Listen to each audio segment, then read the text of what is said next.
Ang mabuting balita ng Panginoon, ayon sa sulat sa mga taga-Filipos,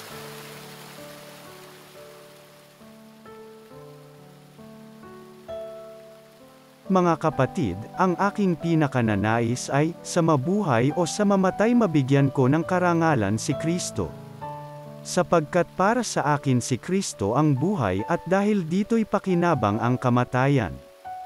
Ngunit kung sa pananatili kong buhay ay makagagawa ako ng mabubuting bagay, hindi ko malaman ngayon kung alin ang aking pipiliin sa dalawang hangarin. Ang ibig ko'y pumanaw na sa buhay na ito upang makapiling ni Kristo, yamang ito ang lalong mabuti para sa akin.